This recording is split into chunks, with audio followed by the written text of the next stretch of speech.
Là, Oui. oui, au niveau de la DDR, nous avons beaucoup de représentants. Il y a beaucoup de personnes qui peuvent prêcher, plus que nous d'ailleurs. Exactement. C'est pour cette raison que les frères, c'est vrai, quand ils nous voient, ils sont très heureux. Oui. Mais il va falloir aussi s'habituer, comme vous le savez. Ibrahim de la Bagoué, c'est le laboratoire.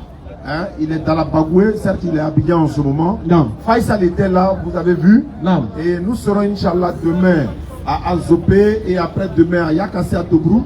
Quand on va revenir, on sera dans d'autres villes également. Inch'Allah. Et au niveau de la DDR, il y a la première génération, deuxième, troisième, même il y a la quatrième génération. Exactement. Qui sont là, qui sont en train de se former également. Oui. Et quand vous venez ici tous les jours, on a l'habitude de le dire, c'est une école à ciel ouvert.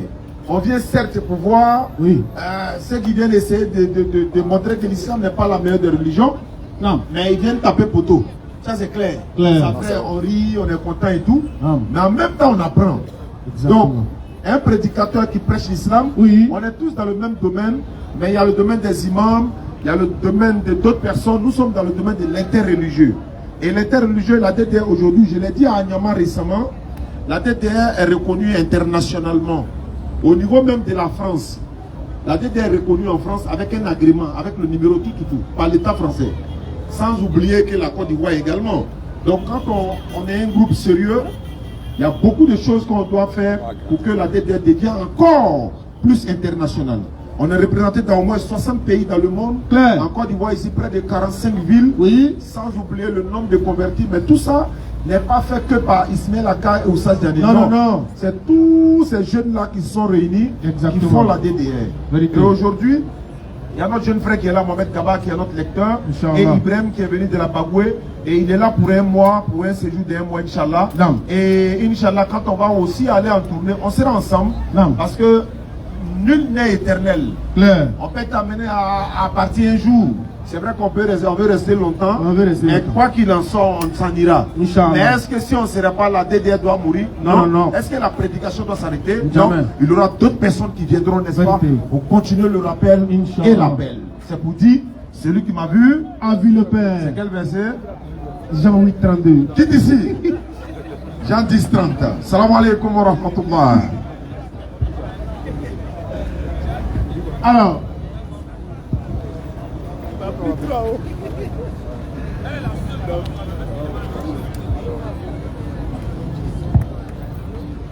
أعوذ بالله من الشيطان الرجيم بسم الله الرحمن الرحيم الحمد لله رب العالمين ثم الحمد لله رب العالمين الحمد لله الذي أرسل رسوله بالهدى ودين الحق ليظهره على دين كله ولو كره المشركون.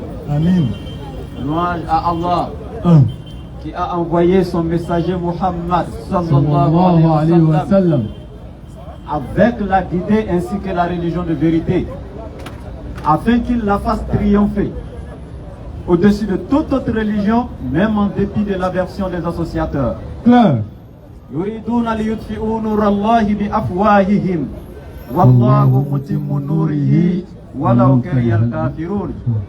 Ils cherchent à éteindre la lumière de la religion d'Allah avec leur bouche, à travers les médias et les réseaux sociaux.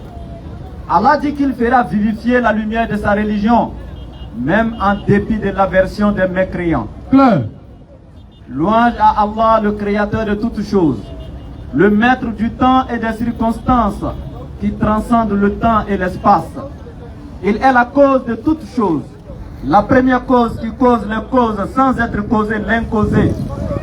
Après lui avoir rendu grâce, gloire, louange et honneur, nous l'implorons afin qu'il déverse sa miséricorde infinie, sa paix et sa bénédiction sur la noble des créatures, le prophète Mohammed alayhi salatu wa salam, ainsi que tous ceux qui le suivent jusqu'au jour du jugement dernier.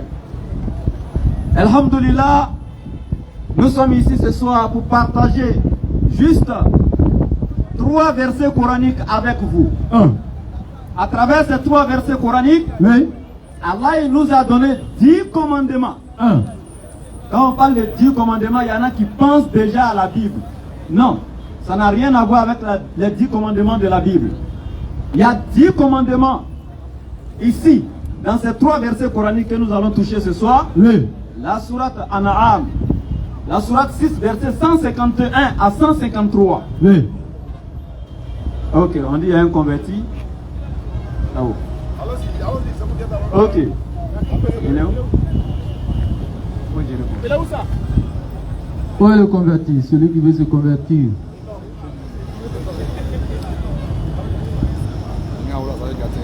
Alhamdulillah, mon frère.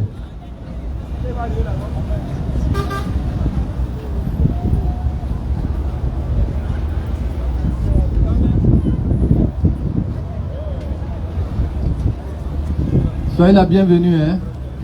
Comment vous vous appelez? Enoch. Enoch, c'est Idriss, alayhi salam.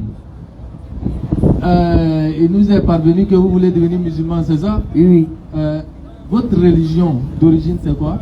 chrétien. Ok, alhamdulillah. Qu'est-ce qui vous a motivé, par exemple, à devenir musulman? C'est mon tonton là. Alhamdulillah. Oustaz. Non, l'autre derrière là, en jaune là. Takbir. Ah, vraiment, shukran là. Donc on va passer à la conversion, vu le temps. Vous allez lever l'index doigt et répéter après moi. Ashhadu Ashhadu an an la ilaha la ilaha illallahu illallah wa ashhadu wa ashhadu anna anna Muhammadan Muhammadan abduhu abdu wa rasuluhu wa rasuluhu. J'atteste avec ma langue. J'atteste avec ma langue. Je reconnais dans mon cœur. Je reconnais dans mon cœur Qu'il n'y a pas d'autre Dieu sauf Allah. qu'il n'y a pas d'autre Dieu que Allah. Et Mohammed est le messager d'Allah. Et Muhammad est son messager d'Allah. Jésus-Christ est son messager. Jésus-Christ est son messager. Takbir. Alhamdulillah, on a encore une autre convertie. Ça, c'est la grâce d'Allah. Alhamdulillah. Ok, donc, Vas-y. alhamdulillah. Et le micro, on donne le micro. C'est une soeur, c'est une maman qui s'est convertie à l'islam.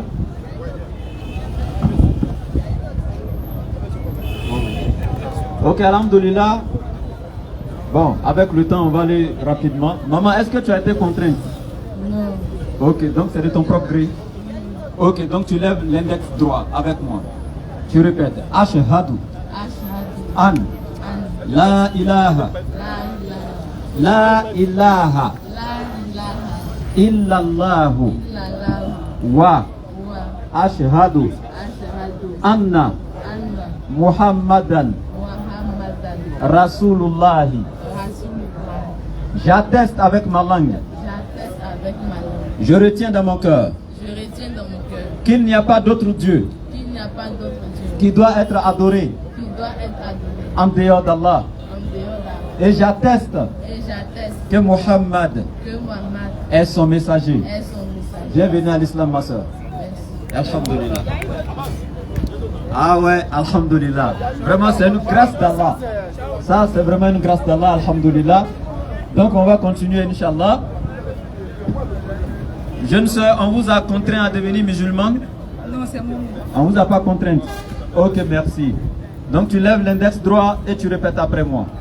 Ashhadu Ashhadu an an la ilaha la ilaha illallahu illallah wa ashhadu ashhadu wa wa ashhadu anna anna Muhammadan Muhammadan Muhammadan Rasulullah. Rasulullah. J'atteste avec ma langue. J'atteste avec ma langue. Je retiens dans mon cœur qu'il n'y a pas d'autre Dieu Qu'il n'y a pas d'autre. qui doit être adoré Il n'y a pas d'autre. Oh Dieu, d'être adoré. en dehors d'Allah. En dehors d'Allah. Et j'atteste Et j'atteste que Muhammad que Muhammad Muhammad est son messager. est son messager. Bienvenue à l'islam, ma soeur. Alhamdulillah. Il n'y a pas un travail sur la terre plus grand que ce travail-là. Sauver une seule âme. Parce qu'Allah dit dans la sourate 5, verset 31. Oui. Quiconque fait don de vie à une âme, Oui. c'est comme s'il avait fait don de vie à toute l'humanité. Claire. Barakallahu fikum ya Cheikh Kabir. Alhamdulillah.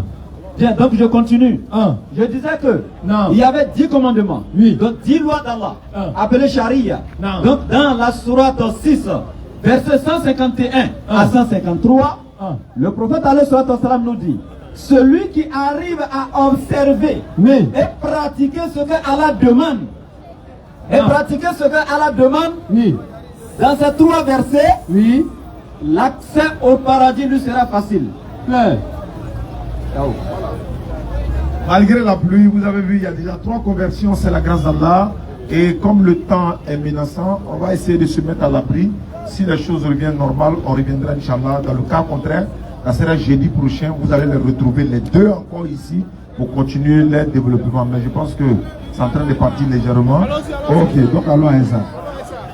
Alhamdulillah, on va aller avec ça. Voilà.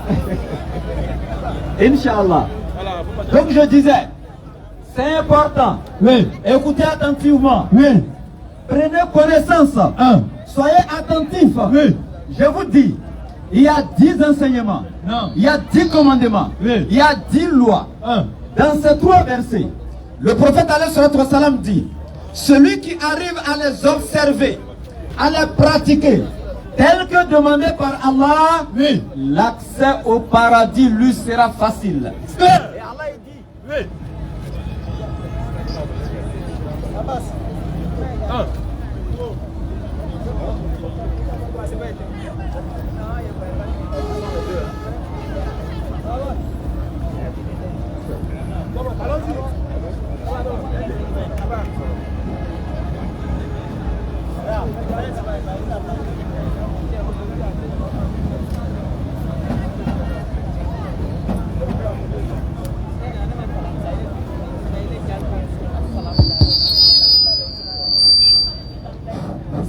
Bien. Allah il dit dans la sourate 4, à partir du verset 31, Istajtanibu kaba'ira ma tunhauna anhu, nukaffir ankum sayi'atikum, wa nudkhilukum mudkhalan karima. Il dit: si vous vous éloignez des grands péchés qu'Allah vous a interdits, Allah effacera vos méfaits, c'est-à-dire les petits péchés, gratuitement. Et Allah facilitera votre accès au paradis. Claire. Et donc nous allons citer Non. ces grands péchés qu'Allah nous a interdits, qui si nous les pratiquons, nous observons donc ce qu'Allah nous demande de faire dans ces 10 versets, donc dans ces 10 commandements, l'accès au paradis nous sera facile. Et ici, généralement, quand on parle des interdits d'Allah, on va citer des interdits d'Allah. D'aucuns disent non, l'islam est tellement rempli d'interdits. Il n'y a que des interdits en islam. J'ai dit, mais vous êtes doté d'une mauvaise foi. Claire.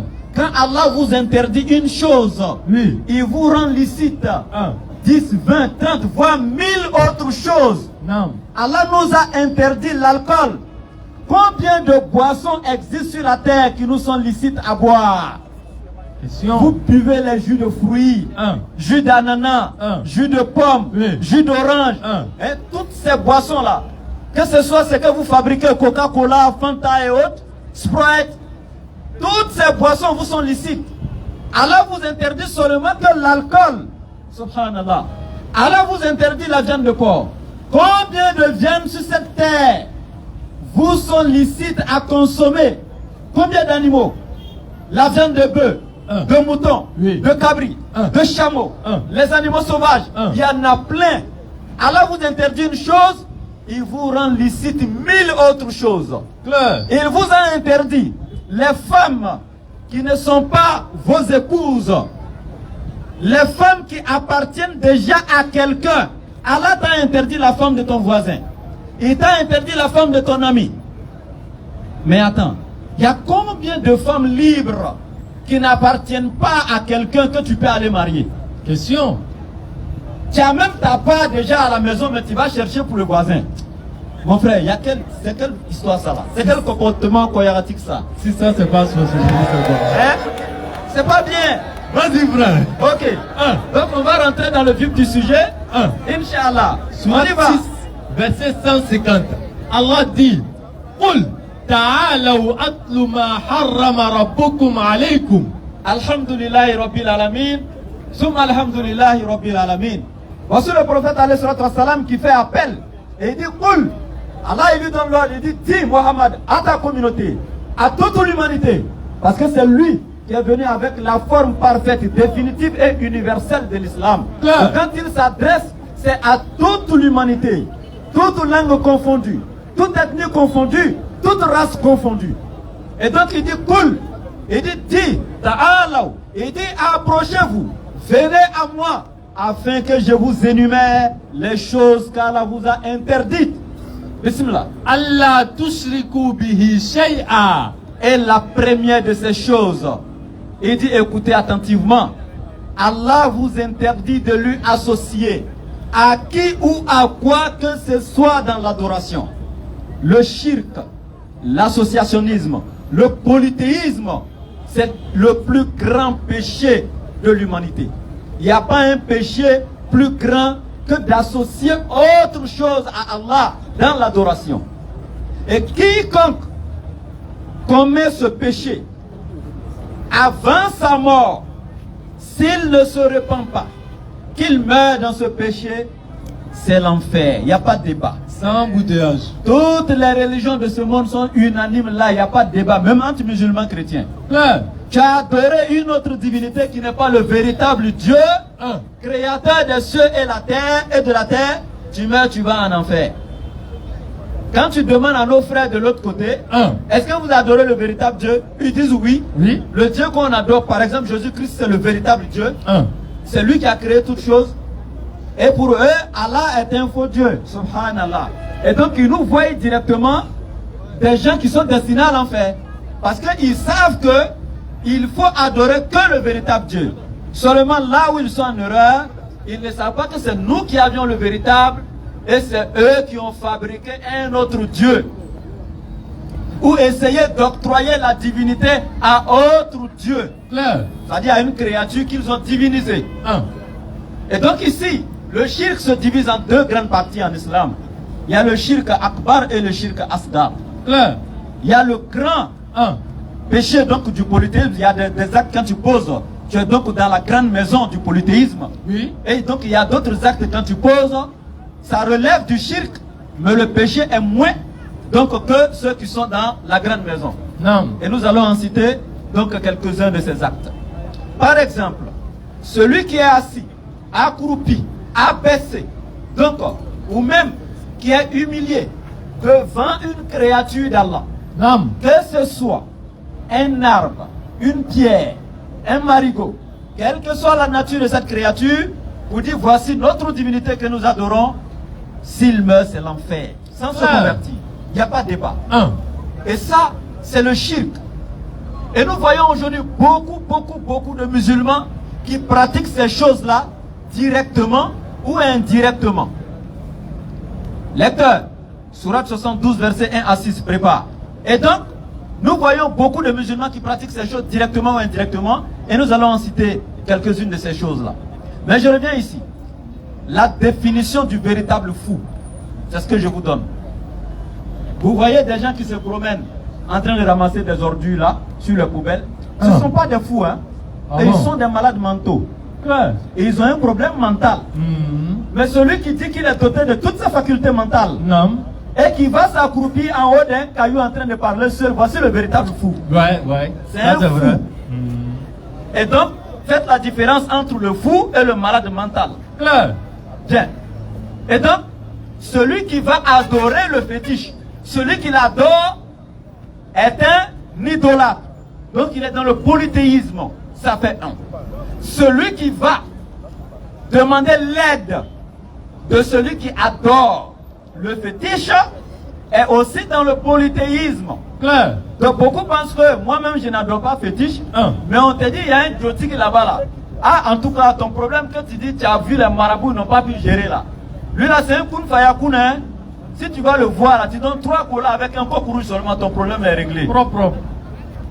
Une fois que tu as remis les 3 colas avec coq rouge là, c'est ton passeport pour l'enfer. Si tu t'es pas repenti avant la mort. Il n'y a pas de débat. Sourate 4, 48. Allah est clair. Il dit qu'il ne pardonne pas le péché de l'idolâtrie. Inna Allah la yaghfir an yushraka bihi wa yaghfir ma duna zalika liman yasha. Allah ne pardonne pas à quiconque lui donne des associés à l'adoration. Mais en dehors de ça, Allah pardonne à qui il veut. Donc c'est un grand péché et c'est même le plus grand de tous les péchés. Allah est un Dieu jaloux. C'est lui qui a créé toutes choses. C'est lui qui mérite l'adoration. Et toi, tu viens prendre la créature d'Allah, tu l'honores plus qu'Allah, tu l'adores. Ça dit, en dehors d'Allah. Pendant que le créateur lui-même, il est là. C'est gravissime. Alors mes frères, revenons. Et comme je veux m'adresser donc à mes frères musulmans, il n'y a pas un groupe donc de polythéistes ici, ce sont les musulmans qui sont plus. Donc ce que les musulmans font, qui relève du polythéisme, là, c'est ce que je vais citer. Et puis laisser les fétiches un peu. Ici, généralement, ce que je reçois souvent comme question, oustaz, vraiment, j'avais problème d'enfant. On m'a dit, il y a une eau là-bas, là. Tu vas là-bas, c'est des génies. Tu donnes poulet. On fait l'adoration et puis tu as grossesse là et puis tu as enfant. Il y a une dame qui veut me voir que c'est comme ça qu'elle a eu son premier enfant, elle a eu le deuxième. Pendant que les médecins avaient dit qu'elle ne pouvait pas enfanter, mais elle allait adorer cette eau, c'est un petit village du nord, et elle a eu des enfants. Et donc il y en a, on leur donne des bagues, voilà, il met sur son doigt, et puis il te dit, quand bague là est sur ta main là, voiture veut faire accident, tu te vois à côté. Ah bon, hein? Quand bague là est sur ta main là, on te donne nourriture empoisonnée, tu veux plonger ta main, ça serre ton doigt. Il en sait quelque chose, tu vois comment il me regarde ce voyageur là. C'est vrai? Ce sont les pratiques. En réalité, toutes ces choses-là, les talismans et toutes ces choses qu'on te donne comme protecteur en dehors d'Allah, ce sont des divinités, ce sont des idoles. Il ne faut jamais pratiquer ces choses-là. C'est de l'idolâtrie et quiconque pratique ces choses, s'il meurt, c'est l'enfer avant le repentir. Clair. Ça c'est clair, il n'y a pas de débat en islam. Donc adorer le véritable Dieu. Tu as un problème mon frère, ma soeur, fais tes ablutions, fais 2 rakas, présente ton problème à Allah. Je vois des gens souvent qui sont là, ils disent mais j'ai tellement prié, j'ai tellement imploré Allah, et puis depuis là il ne me répond pas. Est-ce que tu as purifié ton iman, ta foi? Question. Est-ce que tu as purifié ton intention? Question. Est-ce que tu as placé ta confiance absolue en celui que tu as adoré? Question. Parce que toi, tu finis de présenter ton problème à Allah, et puis tu viens t'asseoir encore, la main sous le menton, et puis tu es en train de réfléchir. Est-ce que ça la même? Est-ce que mon problème là même sera résolu? Il ne croit pas à Allah. Tu n'as pas confiance en Allah. Clair. Moi-même, tu viens me voir pour dire, ah, Oustaz Ibrahim, je sais que tel problème là, tu peux résoudre pour moi. Parce que tu as déjà résolu pour un tel. Donc, pardon, voici mon dossier, il faut gérer. Et puis après, tu sors, dès que tu sors chez moi, je te vois encore en train de poser tes questions. Est-ce que Ibrahim pourra gérer mon truc là même? Je ne vais plus t'aider. C'est fini ça. Si tu n'avais pas confiance en moi, pourquoi tu es venu me voir? Clair. Et donc tu ne peux pas dire à Allah, voici mon problème, et puis aller t'asseoir encore avec le même problème en train de réfléchir. Donc tu ne crois pas en Allah.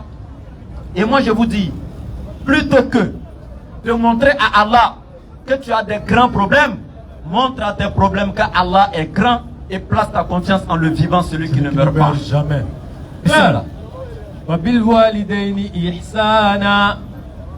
Je continue rapidement à cause du temps qui a été réparti. Voilà.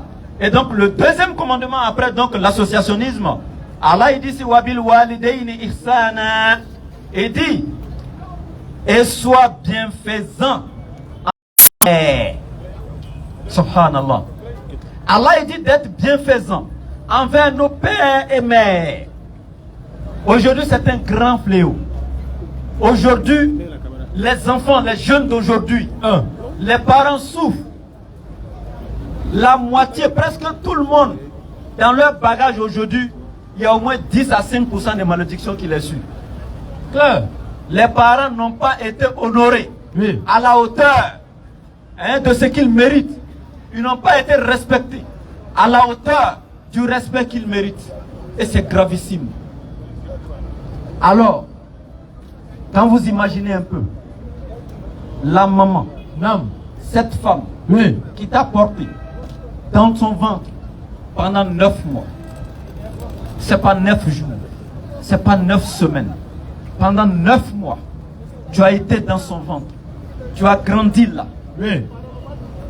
Pendant la grossesse, imaginez-vous un peu les maladies qu'elle a traversées, les douleurs de ventre.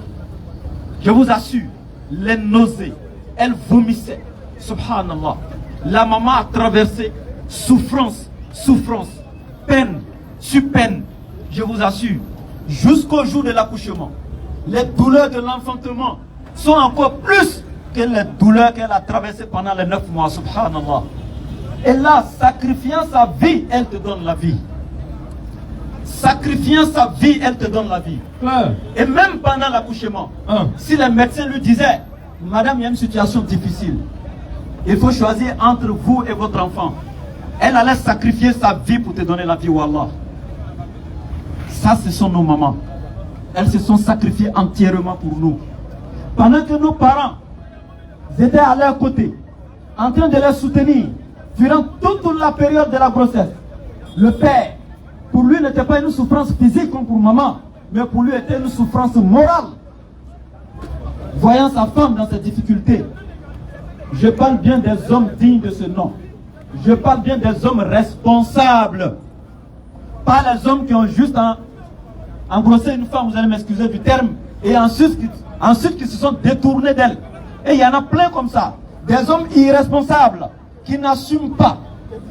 Tu as pris enfant déjà, elle était bien belle, bien jolie. Tu l'as aimée, tu l'as épousée. Tu l'as mise dans un état où son apparence est devenue bizarre. Et c'est là que tu te détournes d'elle. Voilà ça. Eh oui, caprice de femme enceinte même c'est trop. Je ne peux pas gérer tout ça. Qui l'a mise dans cet état-là? Qui l'a mise dans les caprices là? Subhanallah. Je parle bien des hommes responsables. Ces hommes-là qui ont veillé sur les épouses, qui les ont aidés avec le bébé qui était dans le ventre, sachant qu'ils sont responsables. Tous deux. Jusqu'à l'accouchement. Pendant que le vieux est là, dans son atelier, dans un coin en train de brouiller les petits jetons.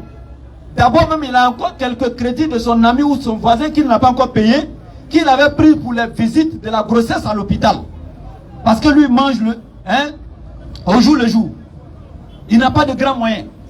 Et le monsieur est là comme ça, dans un petit contrat pour avoir un peu d'argent, c'est là qu'ils vont l'appeler. Ah, ta femme est à l'hôpital actuellement, hein? Oui, les douleurs de l'enfantement ont commencé. Il est là tout tremblant, tout transpirant. Il dit c'est une souffrance morale. Il souffre.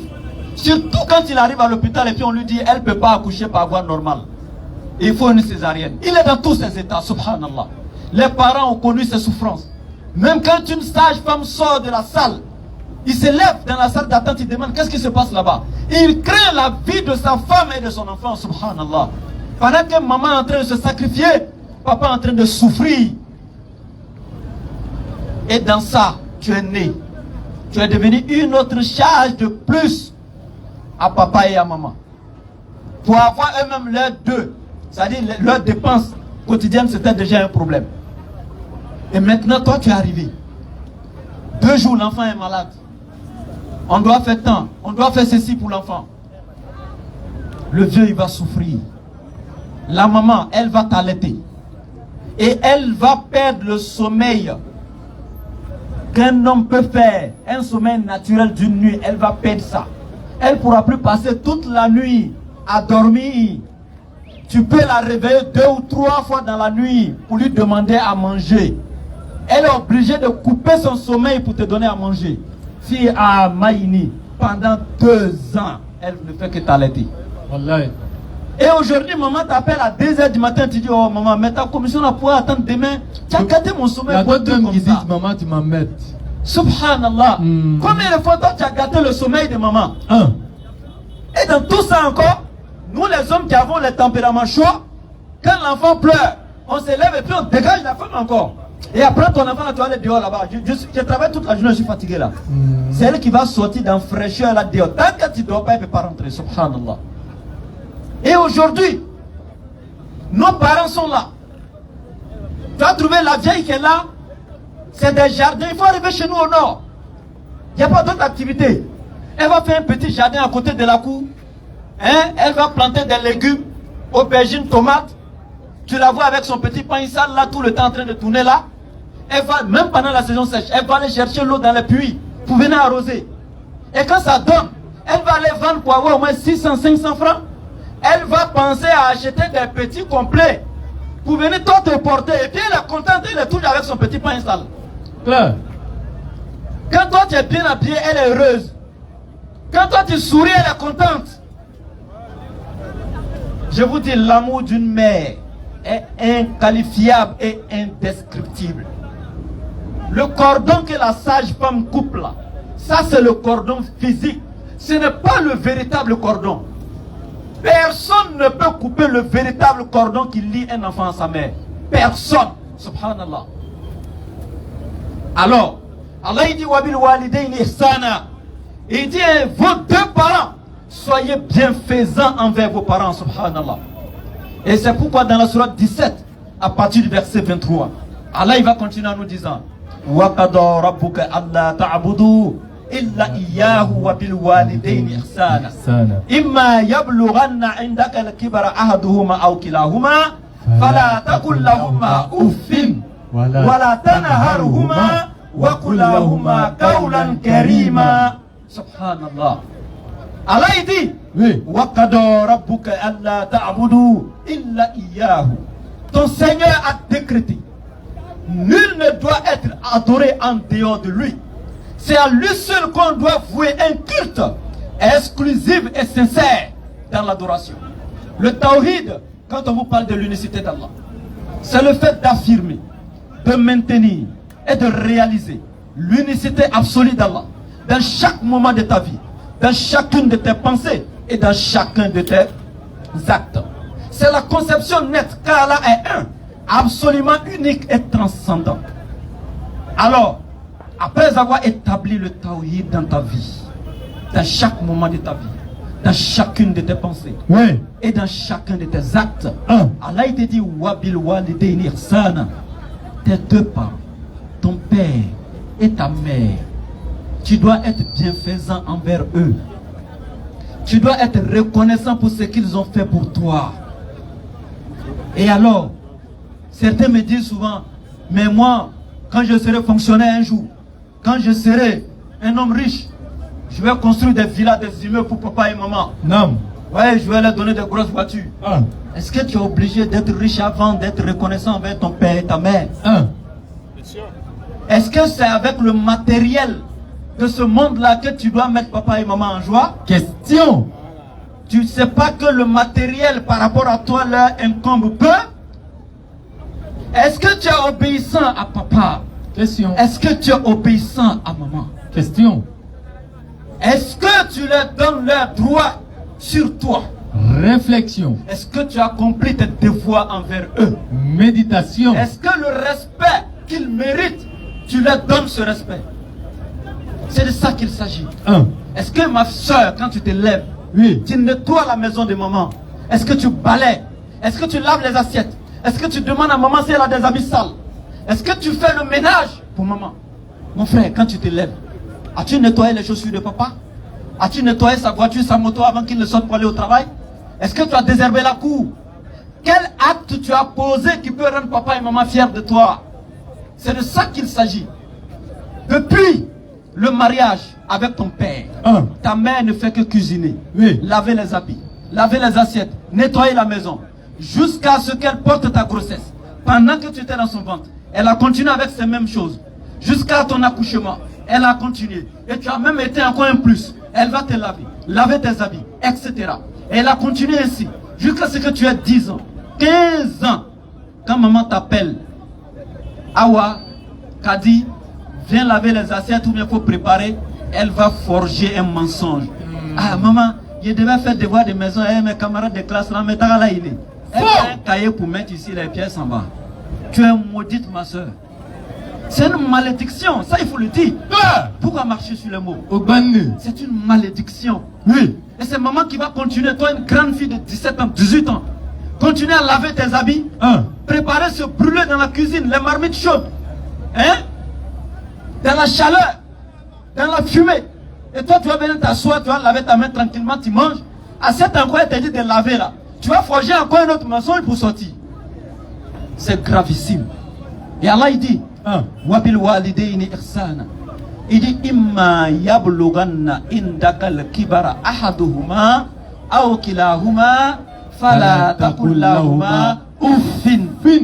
Allah il dit si l'un de tes parents ou bien tous deux ont atteint l'âge de la vieillesse à tes côtés, il dit, faudrait pas qu'un seul jour tu puisses faire sortir le son ouf de ta bouche à leur endroit. Oufin n'est pas un mot, ce n'est même pas une lettre alphabétique. Oui. Oufin, c'est un son en arabe. Ils ont essayé d'écrire, mais c'est un son. C'est comme quand quelqu'un t'a fatigué et puis, je suis fatigué de lui, tu t'assois et puis tu dis, ouf, oh. Ce son-là, c'est de ça qu'il s'agit. Oh, maman même, et tout ça là, laver assiette, moi seulement, est-ce que c'est moi seul celui-là? Ah bon?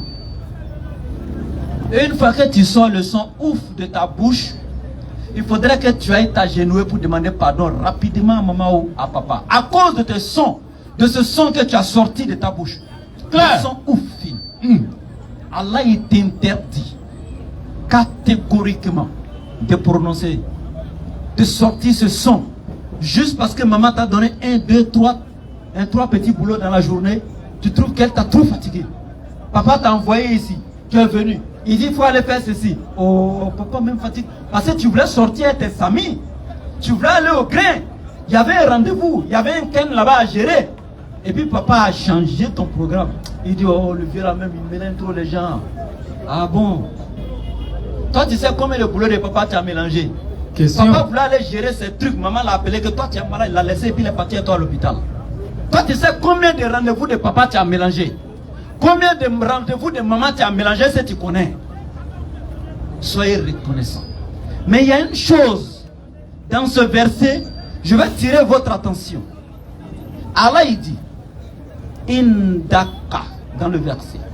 Si l'un d'entre eux ou tous deux ont atteint l'âge de la vieillesse à tes côtés, la partie est très importante. Vous savez, Oui. quand l'homme atteint l'âge de la vieillesse, Oui. quand on avance en âge, on redevient comme un enfant. Tu vois qu'il est compliqué. Sa bouche est dans tout. Ce qui n'est même pas grave, il va rendre ça grave. Surtout quand la femme devient vieille.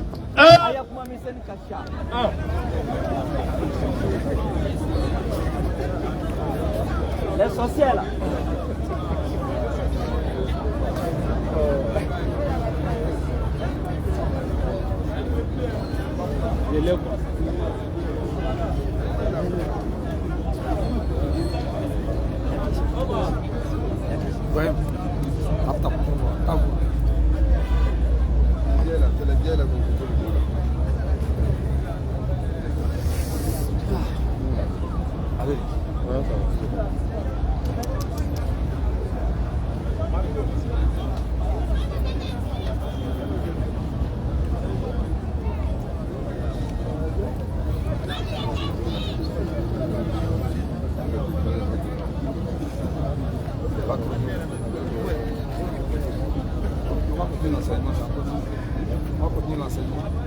Ok, on continue ça, micro.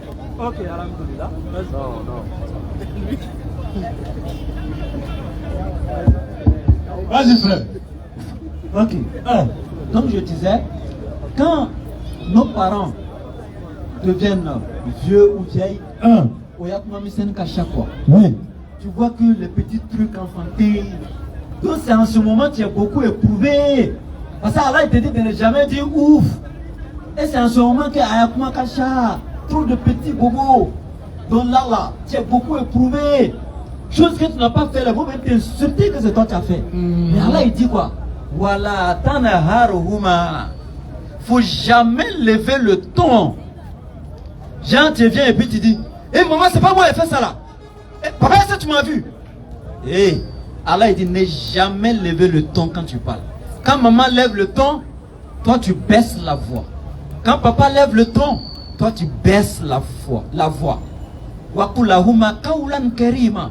Ce sont des belles paroles que tu dois sortir.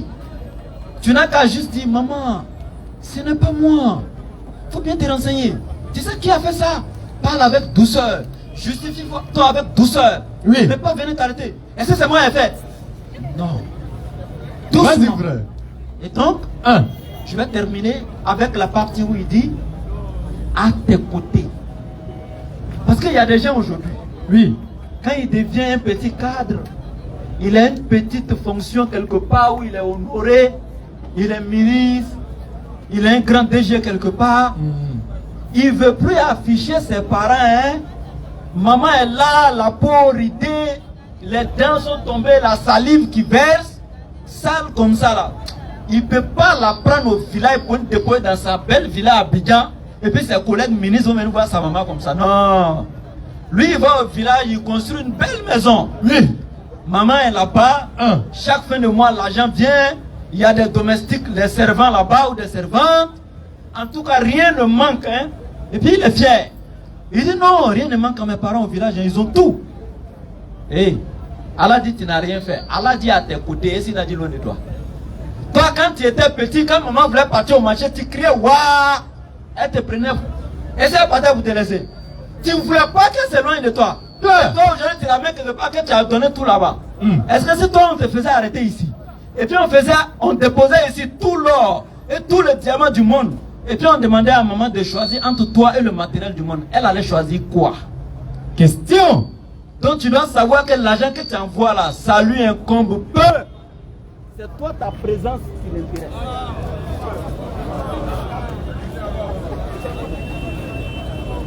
Bon, viens m'arrêter là.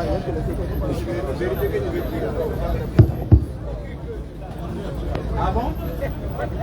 Vas-y, frère. D'accord. Donc il dit écrit trop, il est parti doucement. Ok. Donc ici, il dit clairement à tes côtés. Donc je dis ta présence, ta chaleur, c'est ce qui est plus important pour tes parents que toi, ton matériel que tu balances. Oui. Maman veut que tu ailles la chercher au village. Pour venir te déposer à côté de toi. Matin, quand tu te lèves, tu vas directement la voir dans sa chambre. Tu dois te rassurer qu'elle s'est bien réveillée et qu'elle est bien portante. Tu dois te rassurer qu'elle a pris son petit déjeuner. Et que ta femme s'est bien occupée d'elle. Et quand tu prends ta mallette que tu dois aller au travail, tu viens t'incliner. Et maman doit te bénir. Et puis tu sors avec ses bénédictions. Claire. Ta présence là, à ses côtés. Ta chaleur. Oui. Voici la richesse de maman. Tout simplement. J'avais dit 10. J'ai fait D. Il reste 8. Bon, donc là, je ne suis pas seul. Il a te laissé parler. Vas-y. أعوذ بالله من الشيطان الرجيم بسم الله الرحمن الرحيم الحمد لله الأول بلا بداية والآخر بلا نهاية الأول بلا ابتداء والآخر بلا انتهاء الحمد لله الذي خلق السبع السماوات انطباقا ما ترى في خلق الرحمن من تفاوت ثم ارجع البصر كرتين هل ترى من فتور. Louange à Allah, Seigneur du ciel et de la terre. Louange à Allah, Seigneur du monde céleste et du monde terrestre. Louange à Allah, Seigneur du monde sensible et du monde suprasensible. Louange à Allah, le créateur du ciel sans pilier. Louange à Allah qui a créé la terre et la terre bougeait. Et il a mis sur la terre des pointes, des montagnes, des monts pour stabiliser la terre. Et le ciel est sans pilier. La terre, il a mis des monts, des montagnes pour stabiliser la terre. Et ainsi, parmi les plus grands monts, les grandes montagnes qu'Allah subhanahu wa ta'ala a mis sur la terre, il y a le mont Everest, avec 8848 mètres de hauteur, qui se trouve entre le Népal et la Chine. Il y a le mont Godwin Austen, avec 8611 mètres de hauteur, qui se trouve entre le Pakistan et la Chine. Et il y a le mont Kilimandjaro, avec une hauteur de 5695 mètres de hauteur, qui se trouve en Afrique, ici en Tanzanie. Et Allah a mis ces monts-là pour stabiliser la terre. Et il a donné un seul être, une seule personne pour la dernière communauté, pour stabiliser la communauté mohammedienne. Et c'est le prophète Mohammed sallallahu alayhi wa sallam.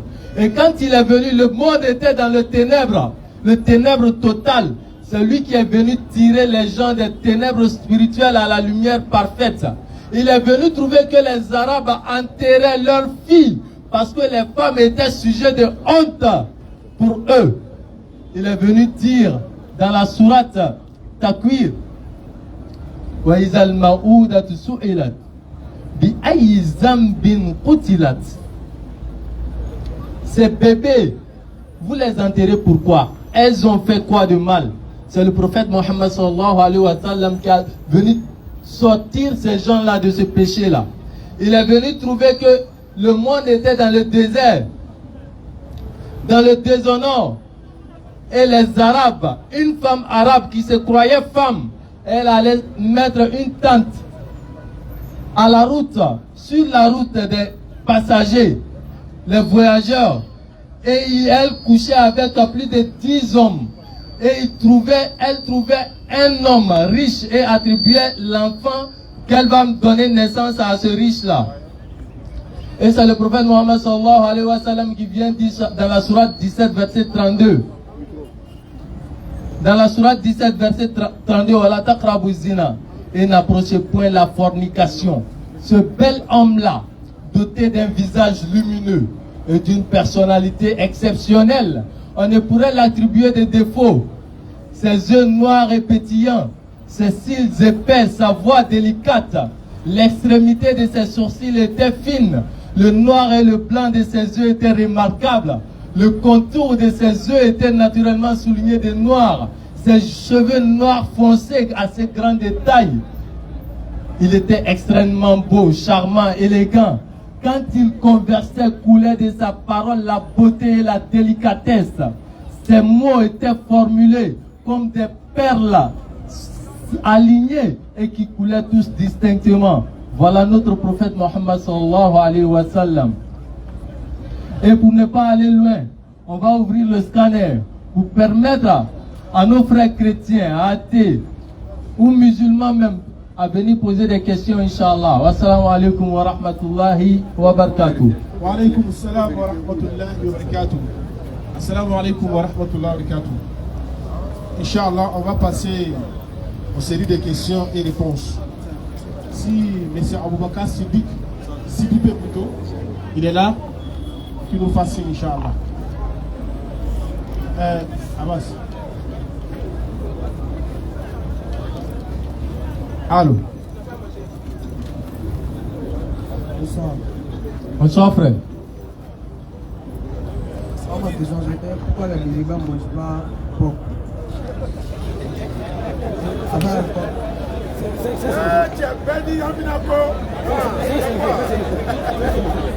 C'est vrai Maouka. Alhamdulillah Rabbil Alamin. Bena Kongolais. C'est sa question. Aïe. Nous les musulmans, nous acceptons les prescriptions et les recommandations d'Allah subhanahu wa ta'ala. Premièrement, c'est lui qui nous a créés là, c'est lui qui dit, viens de porc là, faut pas manger. C'est-à-dire, quand quelqu'un crée le téléphone là, il met une notice dessus, comment utiliser le téléphone. Si tu vas au-delà de ça, tu abîmes ton téléphone. Le créateur de l'être humain, c'est lui qui dit, je vous ai créé, oui. Le porc, ne mangez pas. Parce que c'est une prescription ou une recommandation d'Allah subhanahu wa ta'ala. Donc nous ne mangeons pas. Au-delà de ça, il y a des scientifiques qui ont prouvé que la viande de porc contient des maladies qui sont néfastes à l'être humain. Vous voyez un peu, c'est prouvé dans la Bible et dans le Coran également. Donc les musulmans ne mangent pas la viande de porc. Et les chrétiens même qui se réfèrent à la Bible ne doivent pas manger la viande de porc. Voilà un peu.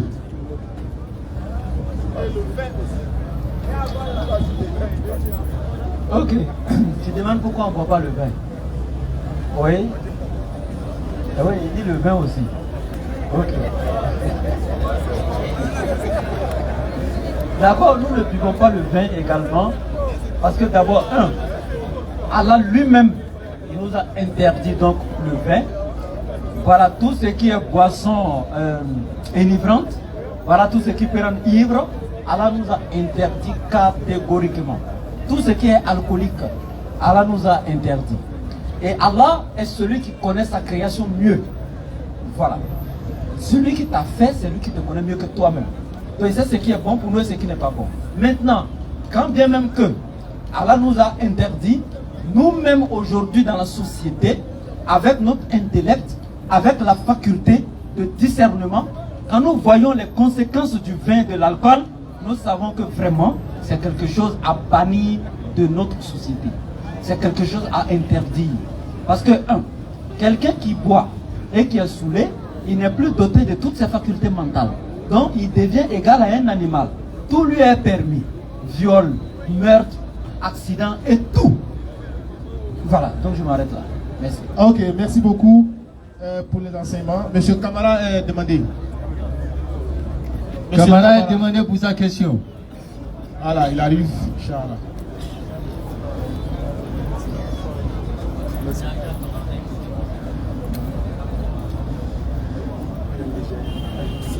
Assalamu alaikum. Wa alaykum salam. C'est juste un petit renseignement. Vas-y, frère.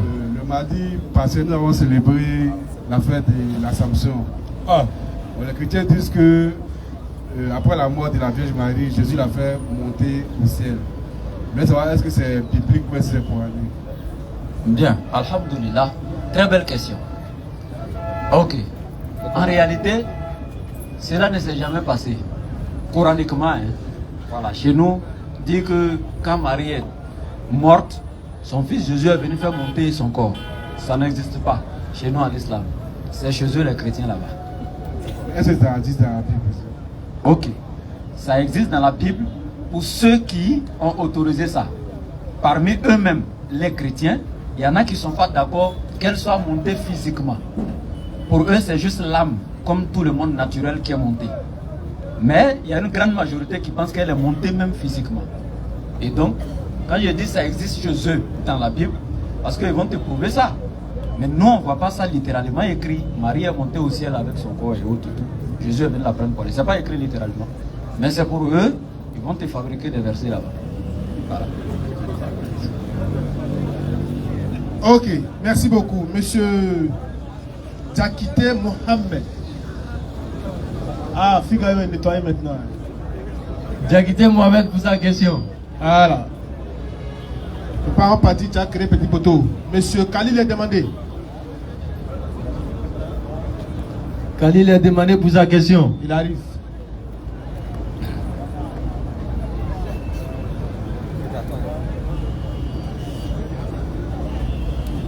Salam alaikum. Wa alaykum salam. Ma question c'est dès le début là, de votre intervention. Ok, vous avez parlé des shirk et ses dérivés. Oui. Voilà. Parce qu'un jour j'ai échangé avec un ami comme ça et il m'a parlé d'une de ses tantes qui est soi-disant voyante. Voilà. Et quand il m'a dit, oui, la majorité des personnes travaillent avec des chatines, c'est-à-dire des mauvais esprits. Et il m'a dit que non, qu'elle oui, elle lance pas de courrier. Il m'a fait croire aussi que parmi les esprits, il y a les génies musulmans qui sont comme, oui, voilà, qui apportent de bonnes choses. Voilà, qui ne sont pas néfastes. Donc, je voudrais avoir plus d'éclaircissement à ce niveau-là. les génies musulmans. Ouais. Ok. Oui, mais c'est une très belle question. Hein? Voilà. En fait, dans le monde des djinns, qu'on appelle les esprits invisibles, il y a ceux qui sont musulmans et il y a ceux qui sont mécréants parmi eux. Surah 72, versets 1 à 6.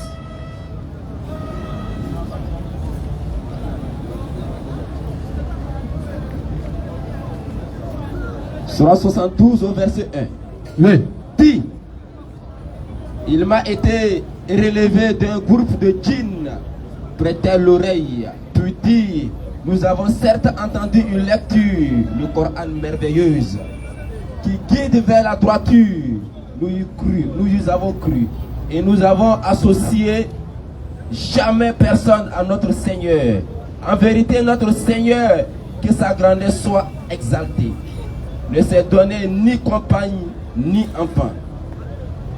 Notre insensé disait des extravagances contre Allah et nous pensions que ni les humains ni les djinns ne sauraient jamais proférer du mensonge contre Allah. Ok, alhamdulillah. Donc voici la surah 72 verset 1 à 6. Allah est clair. Donc ici le prophète alayhi salatu wassalam, Muhammad, il était juste en train de faire une lecture coranique à l'aube. Et donc il y a un groupe de djinns qui passaient, qui ont prêté l'oreille et qui ont écouté la lecture coranique. Et ensuite, cette lecture les a pénétrés. Ils ont eu la foi. Et donc ils ont fait une déclaration que le prophète lui-même n'avait pas entendue. Et Allah envoie l'ange Gabriel pour faire cette révélation au prophète alayhi salatu wassalam. C'est pourquoi il dit Qul uhiya ilayya annahu istama'a nafarun min al-jinni faqalu inna sami'na qur'anan ajaba yahdi ila rushdi fa'amanna bihi wa lan nushrika bi rabbina ahada. Il dit il y a un groupe de djinns qui ont prêté l'oreille. Et quand ils ont écouté la lecture coranique, ils disent cette lecture qui est là, elle est tellement parfaite que nous y avons cru et nous n'associerons rien à notre Seigneur Allah. Et ils vont te dire un peu plus bas, leur insensé Iblis, le shaitan qu'on appelle Satan, Oui. lui c'est un djinn aussi, c'est pas un ange, c'est un génie. Donc comme c'est lui qui égarait les autres, ceux-là maintenant ils vont dire, ah notre frère insensé Iblis, c'est lui qui nous induisait, c'est lui qui nous appelait vers les ténèbres, il nous a induits en erreur. Maintenant que nous avons vu le véritable, nous avons entendu le message du véritable Dieu, nous n'allons plus associer quoi que ce soit à Allah dans l'adoration. Donc eux, ils sont devenus musulmans. Donc dans le monde des djinns, il y a les musulmans, et ceux qui sont mécréants parmi eux, c'est eux qu'on appelle les shayatines. Et leur patron, c'est le shaitan, Satan. Maintenant, quant à ceux qui sont musulmans parmi eux, est-ce qu'ils peuvent rendre service à un musulman, être humain? C'est ça, non? En fait, il m'a dit que cette tante-là, elle est voyante, mais qu'elle ne lance pas colis, rien. Lorsque tu viens, par exemple, lui parler de quelque chose, elle peut te dire automatiquement, la fin, quoi. Ok. Ou à quelle voix, je ne sais pas. Mais en réalité, ce sont des choses qui sont réelles, belles, qui sont interdites en islam. Aller chez quelqu'un pour dire, je vais voir mon avenir, je vais voir telle chose. Allah, il dit, Alimul ghaybi wa shahada. C'est Allah seul qui a la connaissance de l'invisible et il est témoin de toutes choses. Parce que cette même voyante-là, oui, avec la permission d'Allah, Allah va permettre aux esprits invisibles de lui montrer des choses. Pourquoi Allah le fera? C'est très important. J'avais voulu un jour développer ça. Mais ta question va susciter donc ce petit développement rapidement en 2 minutes. Voici ce qui se passe. Shaitan, il a désobéi à Allah au commencement. Quand Allah lui a demandé de se prosterner devant Adam. Et quand il a désobéi à Allah, Allah il dit Abba wastakbara wa kana min al-kafirin. Et Allah va lui dire fakhruj minha fa innaka rajim. Donc Allah va le renvoyer, donc Allah va le bannir. Et le shaitan avant de partir, il va demander à Allah 3 choses. Et donc, ces 3 choses qu'il va demander, il va demander à Allah parmi ces 3 choses, toute personne que je vais réussir à égarer, j'aimerais que tu acceptes de les laisser avec moi et les associer à moi pour aller en enfer. Et Allah il va dire, la amla anna jahannama min al jinnati wan nasi, donc minhum mimman tabi'ahum ajma'in. Donc Allah il va dire, tous ceux parmi les êtres humains et même les djinns qui te suivront, je les laisserai avec toi aller jusqu'à l'enfer. Donc voici qu'est-ce qui se passe. Quand Shaitan vient dans tes pensées et puis te demande d'aller adorer fétiche par exemple, il arrive à te convaincre. Et puis tu te lèves, tu prends tes clics et claques, tu vas adorer le fétiche.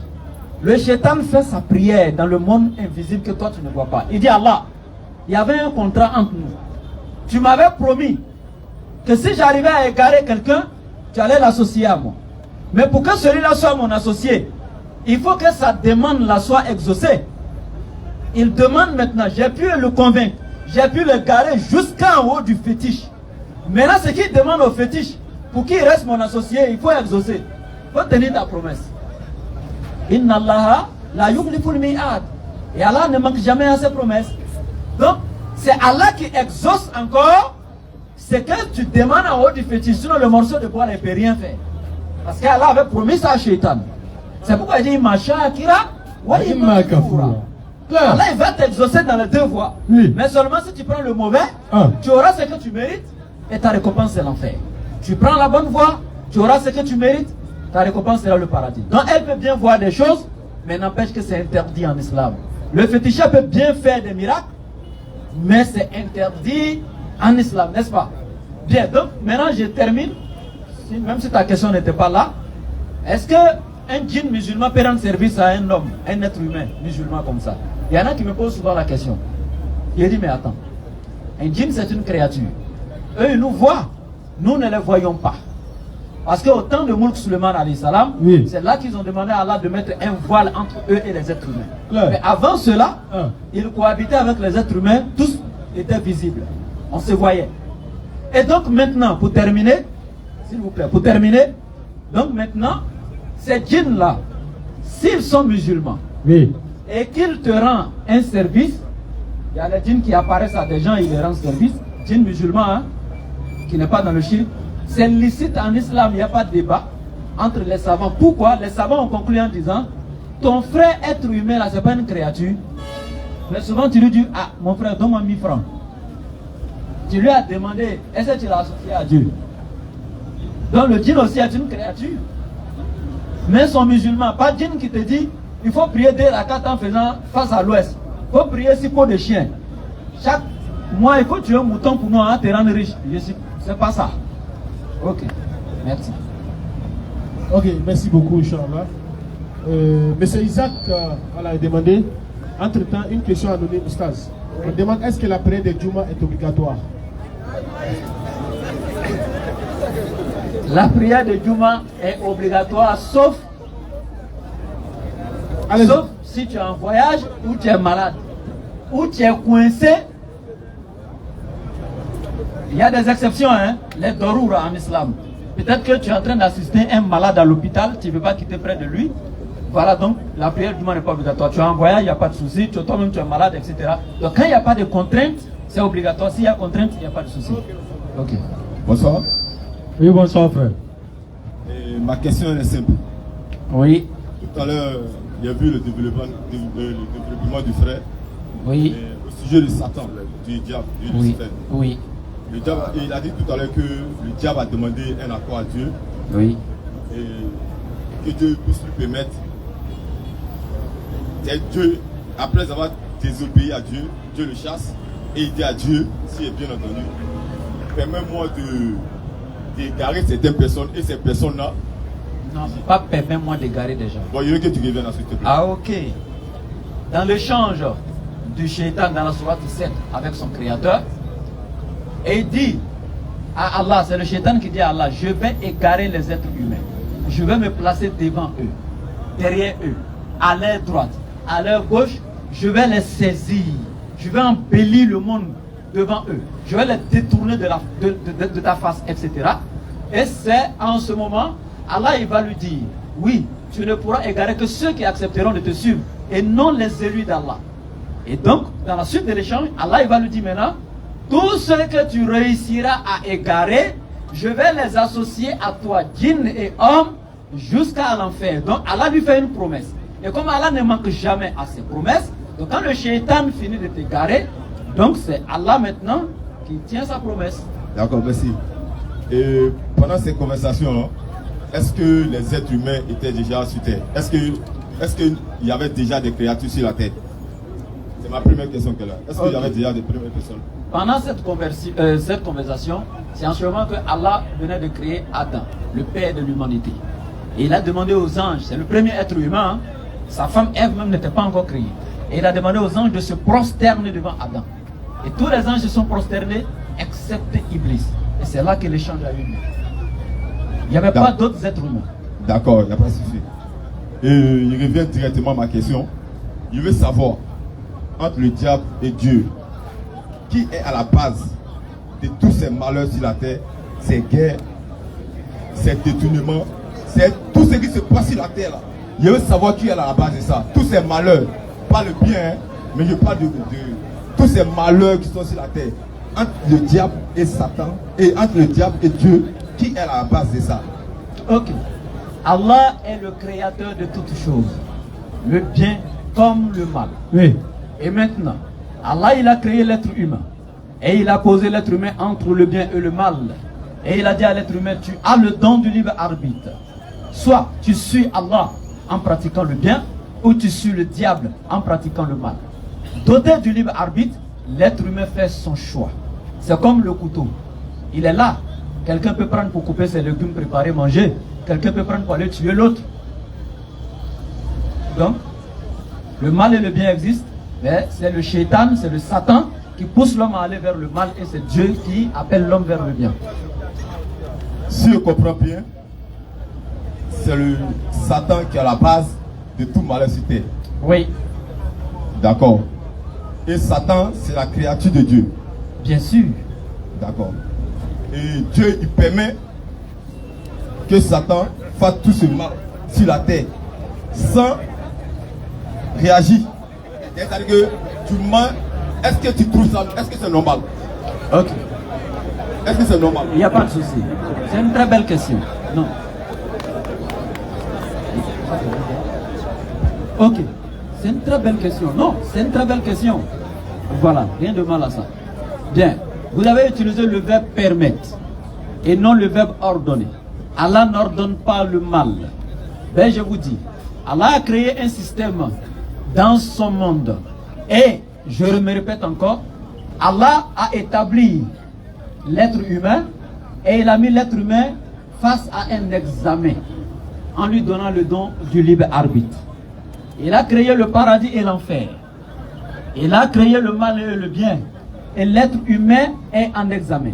Du moment où l'être humain possède le libre arbitre, en ce moment-là, Allah n'est plus obligé d'intercepter le diable. Parce que l'être humain a déjà possédé le libre arbitre. Je prends un exemple simple. Hein. Un professeur qui enseigne ses élèves, vous allez comprendre, qui enseigne ses élèves normalement, il donne tous les cours et il dit à ses élèves, révisez les leçons, je ferai un examen tel jour. Le jour de l'examen, les élèves face aux épreuves, le professeur sillonnant donc les rangées, il va voir un élève par exemple qui a mis une mauvaise réponse. Il sait que c'est mauvais. Est-ce que le professeur doit lui dire qu'il faut corriger là pendant l'examen? Non. Nous sommes en examen et donc Allah nous a déjà dit ne suivez pas le diable. Tel que le professeur a dit à son élève ne te couche pas pour dormir, révise tes leçons. Pendant l'examen, il ne corrige pas. Donc pendant l'examen, Allah n'intervient pas. Pratique le mal si tu veux, chacun sera récompensé selon ses œuvres. Inna rabbaka labil mirsad. Clair. Ok. Donc, ok. Tu me laisses savoir par là que Dieu, il laisse le diable exprès. En fait, tu n'as plus question, tu veux crier. Non, attends, c'est pas un débat. Hein. Tu veux crier. C'est pas là pour un débat. Vas-y, frère. Je suis là pour comprendre quelque chose. Ouais, vas-y. Voilà. Donc, si tu as compris, il y a quitté. Ok, vas-y. Voilà. Tu es chrétien ou musulman? Dieu a envoyé Satan sur la terre exprès. Tu es chrétien ou musulman? Non, juste une question. Hein. Ça ne me gêne pas, juste une question. Il répond à ta question. Moi, je suis musulman. Tu vas répondre à ma question d'abord. Oui, mais tu es chrétien ou musulman? C'est moi qui suis là pour la question, non? Tu es chrétien ou musulman? C'est un échange fraternel. Tu es là pour les questions, mais au moins je peux savoir à qui je parle. C'est normal aussi. Je ne suis pas chrétien. Tu n'es pas musulman aussi? Oui. Tu n'es pas musulman? Oui. Vas-y, faut pas. Le diable a été. Le texte a dit que je veux savoir une chose. Le diable, Dieu a laissé le diable sur la terre exprès pour mettre ses enfants en examen. Pour voir qui va le suivre ou qui ne va pas le suivre. C'est pas le diable qui l'envoie pour mettre ses enfants en examen, non. Donc Dieu, donc ça veut dire que le diable même, c'est. Est-ce que vous avez compris ce que j'ai dit? Le diable, c'est ça veut dire que le diable, c'est la cause de Dieu ou c'est l'ennemi direct de Dieu? Non. Parce que pour moi, je pense que pour simplifier les choses, pourquoi Dieu, Attends, le diable, est-ce qu'il est plus fort que Dieu? Mon frère. C'est pas possible. Mon frère. Pourquoi il ne peut pas l'attraper, Mon frère. l'attacher quelque part? On va aller terre à terre, hein? Mon frère, pour t'expliquer rapidement, mon frère, le diable ne peut pas être ennemi d'Allah. Il n'est pas camarade d'Allah. Il accepte que Allah c'est son créateur, mais il est toi ton ennemi.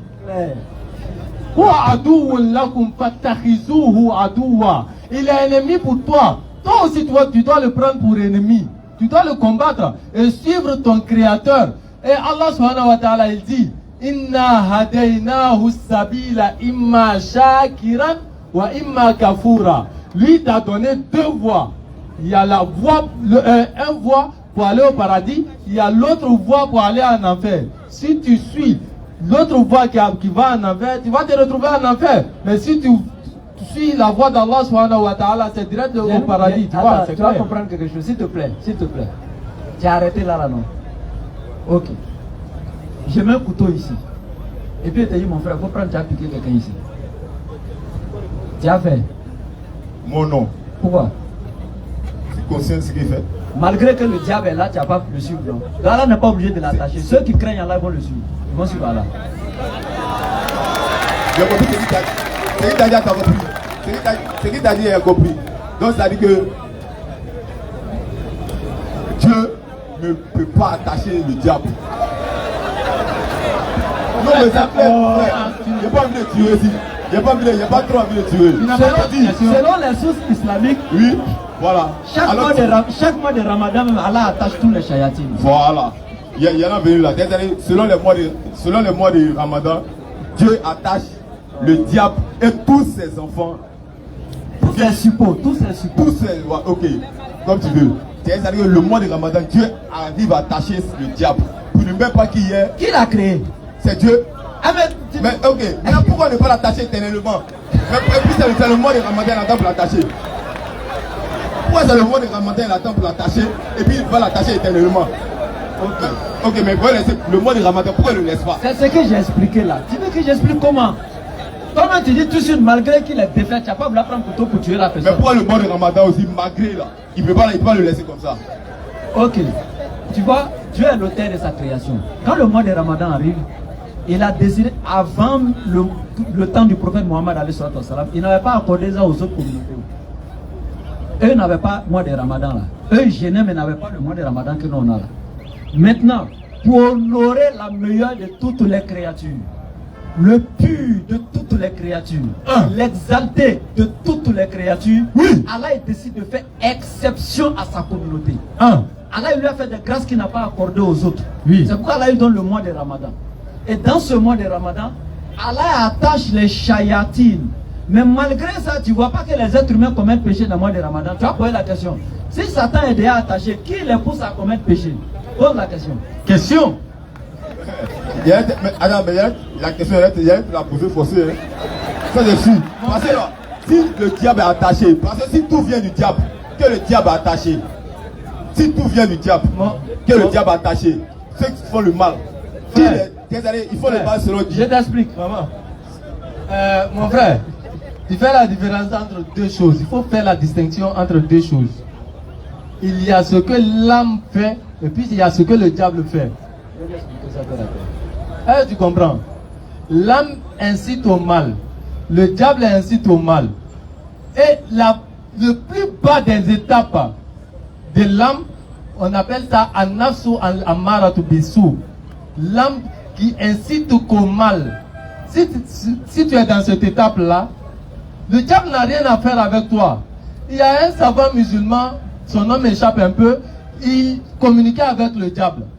Shaitan, le grand Satan même, il s'est déguisé en être humain et puis il venait causer avec lui.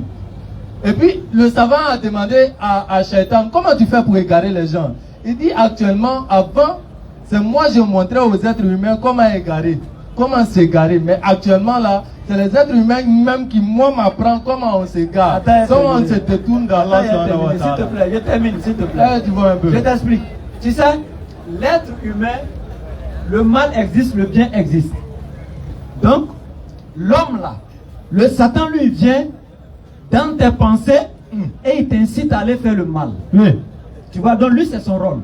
Maintenant qui n'est pas là, Toi-même là, ton âme maintenant t'incite à aller commettre le mal. Maintenant regarde, Satan là, quand il cherche à égarer, c'est celui qui n'est pas égaré que Satan cherche à égarer, n'est-ce pas? Maintenant, Satan n'est pas dans Maquis, tu sais pourquoi? Il n'a plus rien à faire là-bas. Non, là-bas c'est déjà géré. Voilà, il a plus rien à faire. Il a déjà eu cette partie-là, c'est fini. Voilà, tu as compris maintenant. Il a déjà joué son rôle, ça, il a déjà eu ça. Ceux qui sont sur le droit chemin. Voilà. Maintenant, pendant qu'il fait d'autres personnes, le Seigneur le laisse aller chercher encore d'autres personnes. S'il te plaît, donc quelqu'un, faut te calmer. Donc quelqu'un qui l'a déjà mis là-bas là. Écoutez, quelqu'un qui l'a déjà égaré comme ça là. Et puis la dame sur la personne est déjà là. Dans le mois de Ramadan là, cette personne continue son truc tranquillement. Même quand ça t'a attaché. Merci bien frère. En fait, il a tout compris, mais voilà, vraiment merci beaucoup, Inch'Allah. Le prochain intervenant. Oui, le prochain intervenant c'est Kane. Monsieur Kane est demandé et monsieur Arjuna se prépare. Monsieur Arjuna se prépare. Et Ablo se prépare également. Ah oui, la Chine aujourd'hui.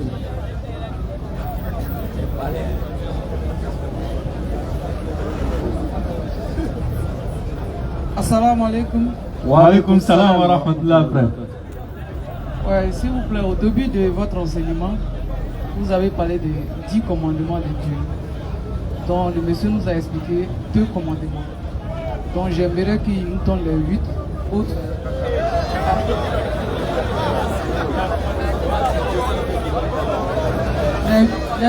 Les 8 autres avec une explication abrégée quoi. Un peu, et puis donner aussi ceux qui décident de désobéir ces commandements, ces 10 commandements de Dieu aussi. Quelles sont les sanctions en vis-à-vis de leurs actions? Ok, bon, là, on dit série de questions-réponses.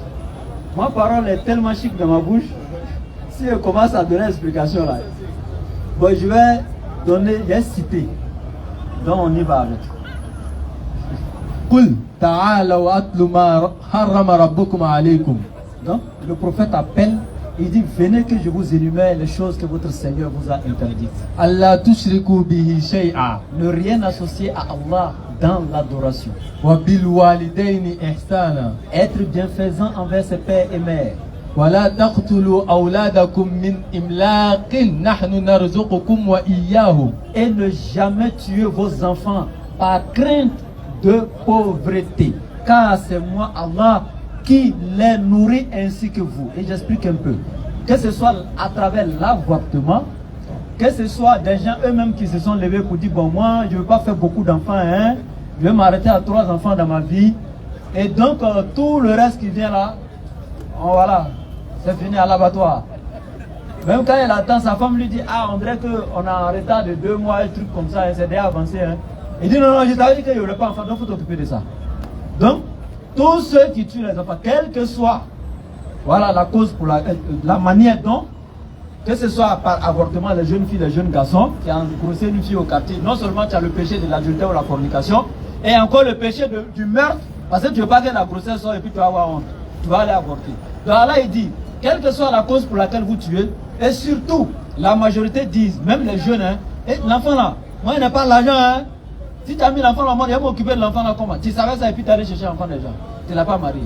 Donc Allah il dit, si vous craignez de nourrir les enfants, si c'est pour ça que vous faites votre planning familial en disant que je m'arrête avec 2 enfants, et puis tu tues les autres, ou bien les avortements, etc., c'est moi Allah qui vous nourrit ainsi que les enfants. Depuis le monde a commencé, l'homme ne peut pas nourrir l'autre. Et je termine avec quelque chose. La femme, quand elle n'a pas encore un enfant, même si tu ouvres son sein, là, c'est du sang qui est dedans. Mais quand l'enfant vient au monde, il y a du lait. N'est-ce pas? Elle n'a pas cherché lait là pour mettre là-bas. Le papa de l'enfant n'a pas mis là-bas. Qui a mis? C'est Allah. Parce qu'Allah sait qu'à l'instant, l'enfant ne peut pas manger riz, igname, patate. Allah met le lait là-bas pour nourrir l'enfant pendant 2 ans. Mais quand toi tu grandis, tu tapes ta poitrine. Ouais, Nima Baraka te ballot. Non, on continue. ولا تقربوا الفواحش ما ظهر منها وما بطن. Et Allah il dit, et ne vous approchez point des turpitudes apparentes et cachées. Turpitude ici, quand il parle de el-fawahish, il parle ici de l'adultère, la fornication. La femme qui n'était pas licite, il ne faut pas commettre l'adultère ou la fornication avec elle. Apparent ou caché. Que ce soit. Aller regarder la nudité de la femme d'autrui, etc. Que ce soit en cachette, c'est interdit. Sur tous les plans, la fornication et l'adultère. Ne vous approchez même pas. ولا تقتلوا النفس التي حرم الله إلا بالحق. Et Allah il dit ne pas toucher une âme, ne pas commettre de meurtre, ne pas tuer, sauf en toute justice, en toute vérité. Par exemple, si la charia est appliquée, s'il commet l'adultère étant marié, là il y a le meurtre. Et encore, s'il tue quelqu'un, si la charia est là, on le tue en retour parce qu'il a tué quelqu'un, etc. Si c'est dans le cadre de la charia, il n'y a pas de souci. Excepté ça, il est formellement interdit de porter atteinte à une vie. Comme dans la sourate 5, verset 31, Allah est clair. Et il dit, c'est ainsi que nous avons révélé aux enfants d'Israël. Quiconque tue une âme qui n'a pas commis donc de meurtre ou de transgression sur la terre, c'est comme si cette personne avait tué toute l'humanité. Et quiconque fait don de vie, c'est comme s'il avait fait don de vie à toute l'humanité. ذلكم وصاكم به لعلكم تعقلون. Allah il dit ذلكم وصاكم به لعلكم تعقلون. Ici quand il dit وصاكم, il dit telles sont les recommandations qu'Allah vous oblige d'observer. Parce qu'il y a le amr et le wasiya. Ici, par exemple dans les versets il va dire wama umiru. Ça ce sont des exhortations. Donc, mais quand Allah utilise le terme wasakum, ça veut dire que c'est ferme. Il est ferme dessus en fait. Si tu ne fais pas, c'est l'enfer. Le wasakum bi, selon tous les exégètes, dans tous les tafasirs, tu ne fais pas, c'est l'enfer. Donc, ce sont les grands péchés, et ce sont ces péchés dont Allah parle dans la sourate 431. Si vous vous éloignez des grands péchés, nous effacerons vos petits péchés et nous vous faciliterons l'accès au paradis.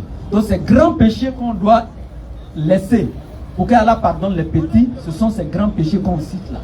On continue avec le ولا تأكلوا أموال اليتيم إلا بالتي هي أحسن.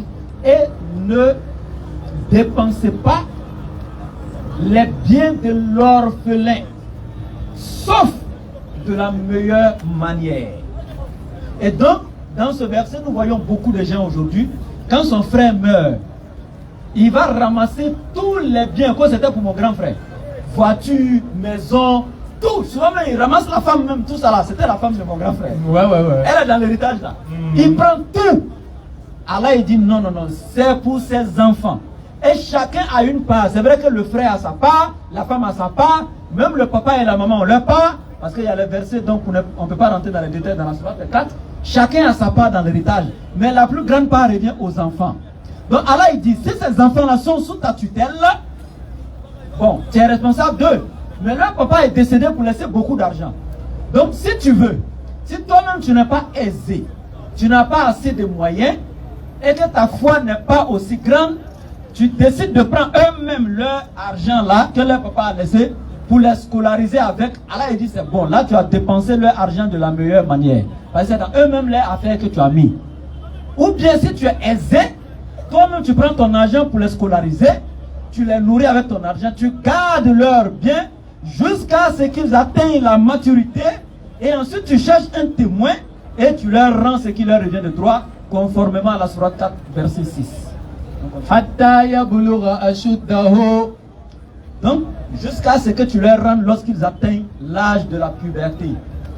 وأوفوا الكيل والميزان وأوفوا الكيل والميزان بالقسط, et donner la bonne mesure et le bon poids en toute équité. Lorsque vous êtes commerçant, lorsque vous êtes un guide spirituel, parce que ce n'est pas les commerçants seulement qui pèsent. Ça dit que quand on parle ici wal mizan, même le Coran aussi est mizan. C'est pourquoi devant les tribunaux, quand tu passes, tu vas voir dessin de bascule comme ça là. N'est-ce pas? Mais est-ce qu'on pèse là-bas quelque chose dedans? C'est pour dire de trancher en toute équité. Donc du coup, Allah dit donner la bonne mesure et le bon poids en toute équité. Je prends un exemple. Tu vas voir des mamans, celles qui vendent les blés, les grains de céréales, etc., avec des petits ustensiles. Tu vas voir, elle va mettre son gros, ça dit que son pouce là-dedans comme ça, et puis elle ramasse. Ça veut dire, pouce là prend place dedans, hein, dans le cuvette, et puis elle ramasse comme ça, elle met. Alors il dit, il faut bien remplir. Que ce soit en ACAD, ceux qui font commerce là, ils vont mettre cailloux, les trucs dedans, dans un sac de 100 kilos là. Quand ils viennent verser là, la plupart c'est sable, même maïs. Tu vois, il y a sable 5 kilos dedans. Alors il dit, c'est pas bon. Tu vas aller régler encore ton kilo. Sucre là, ça ne vaut pas 1 kilo. Tu as trouvé que c'est 9 grammes. Tu as dit que c'est 1 kilo. Alors il dit, c'est pas bien. Ceux qui vendent les basins, tu vas vendre basin 3e choix à un villageois, tu lui dis c'est riche. Tu as coupé.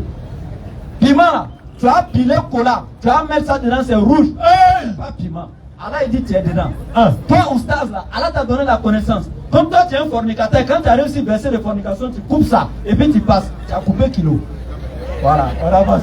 La nukallifu nafsan illa wus'aha. Allah il dit, Allah n'impose rien à une âme qui est supérieure à ses capacités. Tout ce qu'Allah nous demande de faire, c'est parce qu'on peut le faire et on doit le faire. Wa bi'ahadillahi awfu. Et les engagements que vous avez pris avec Allah, respectez votre engagement. Et quel est cet engagement? Depuis que tu as dit, je suis musulman, c'est un engagement que tu as pris. Et quel est cet engagement? Quand tu dis je suis musulman, ça veut dire quoi? Je suis soumis totalement à la volonté d'Allah. Parce que c'est la définition de musulman. Donc quand tu dis je suis musulman, je suis soumis à la volonté d'Allah. La volonté d'Allah était de te rendre noir. Pourquoi tu t'es dépigmenté? Question! Est-ce que tu as rempli ton engagement de musulman? Tu dois te soumettre à la volonté d'Allah. La volonté d'Allah est de te donner des cheveux crépus. Tu as porté mèche pourquoi? On avance. Et quand vous parlez, soyez juste et équitable dans vos propos.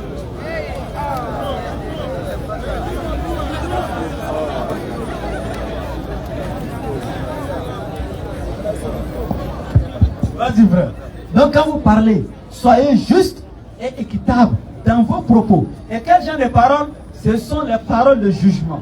Quand tu es juge entre deux personnes, quand tu dois trancher une affaire, sois juste et équitable. Voilà. Même si ça concerne un proche parent, même si c'est ta femme, tu sais que si je dis elle n'a pas raison dans la maison là, faut dire qu'elle n'a pas raison. Même si c'est ton enfant qui doit aller en prison et puis c'est lui qui n'a pas raison, et puis tu es le juge là, tranche avec équité. وبعهد الله أوفوا ذلكم وصاكم به لعلكم تذكرون. Il répète encore, remplissez vos engagements envers Allah. Et Allah encore vous interpelle et vous rend obligatoire toutes ces prescriptions-là. Allah vous les rend obligatoires la'allakum tadhakkarun, afin que vous réfléchissez. On termine. Inna hadha sirati mustaqima. Allah il dit tout ce qui a été cité là. Voici le véritable chemin d'Allah. Voici la véritable voie du salut qui mène directement à Allah. Fattabi'uhu. Et c'est cette voie-là que vous devez suivre. Et non, ceux qui vous disent l'islam est la religion de Satan, c'est l'islam qui te dit honore ton père et ta mère. C'est l'islam qui te dit ne dépense pas les biens de l'orphelin dans l'injustice. C'est l'islam qui te dit ne commets pas l'adultère de façon apparente et cachée. C'est l'islam qui te dit il faut trancher en toute équité. Est-ce que le diable peut t'exhorter à faire ça? Allah il dit voici la véritable voie, c'est celle-là que vous devez suivre. Et ne suivez pas les sentiers, ne suivez pas d'autres voiries, ne suivez pas d'autres chemins. Ça c'est légalement. En dehors de l'islam, il n'y a pas autre voie. Donc,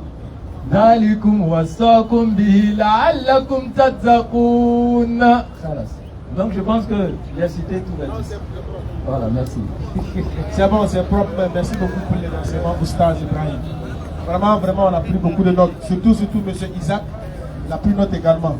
Arjuna est demandé. Isaac a pris note. Arjuna, how are you? Isaac, je parle anglais ici. Ah ouais, hein? Salam alaikum. Wa alaikum salam.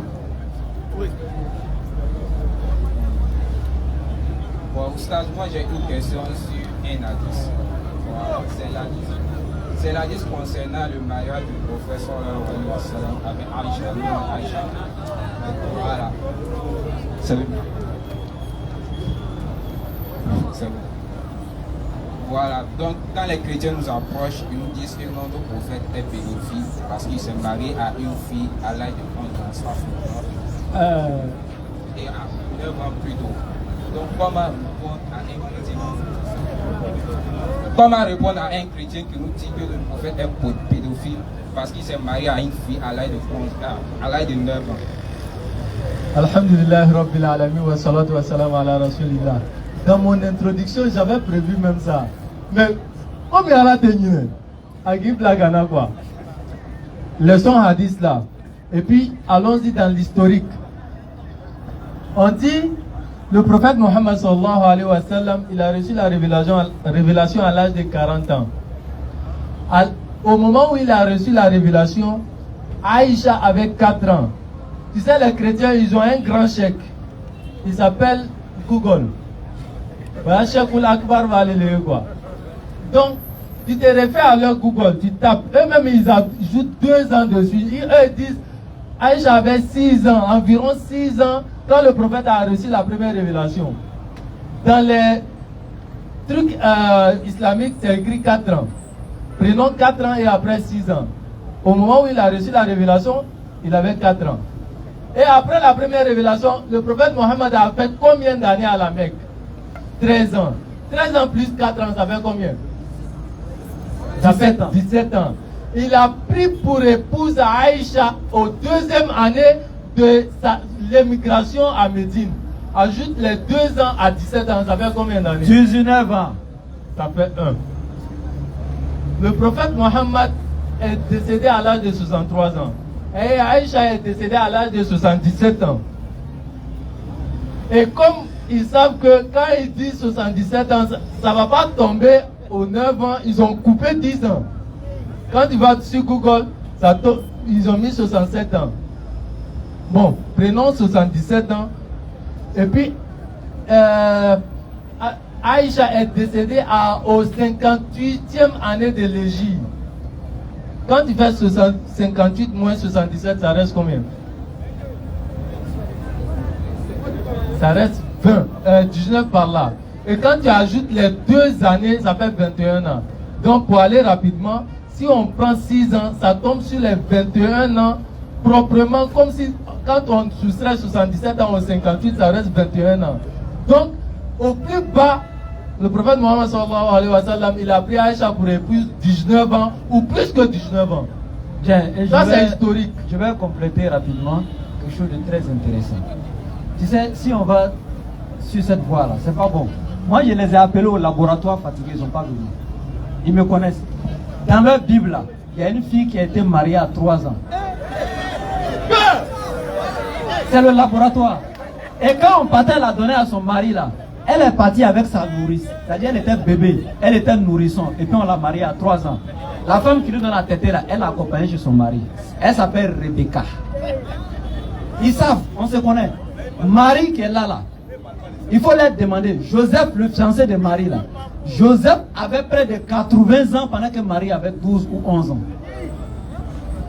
Et ils n'ont qu'à regarder les livres de l'église primitive. Ils savent, ils ne peuvent pas venir ici au laboratoire avec ça.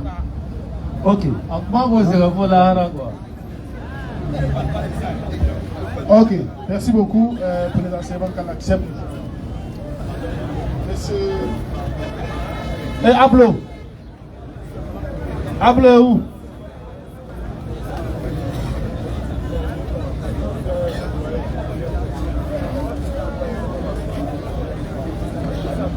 Vas-y frère. Alors que M. Khalil se prépare, Inch'Allah. Salam alaikum. Wa alaikum salam. Bismillah.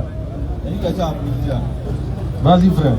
Dans Sourate 53, verset 45 à 46, voilà pas dit, c'est lui qui a créé les 2 éléments de groupe, mâle et femelle, à partir du bout de sperme. Mais il veut savoir maintenant pourquoi c'est le liquide séminal de l'homme qui détermine le sexe de l'enfant. Vous dites quoi?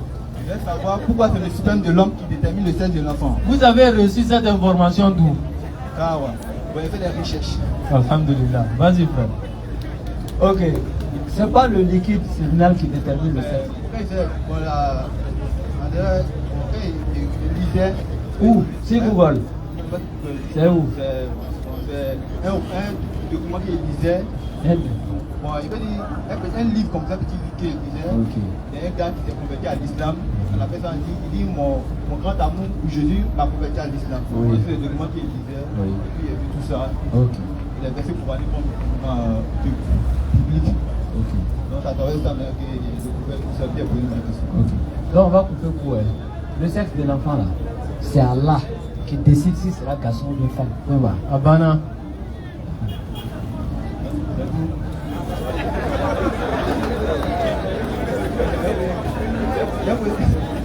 Il y a une deuxième question.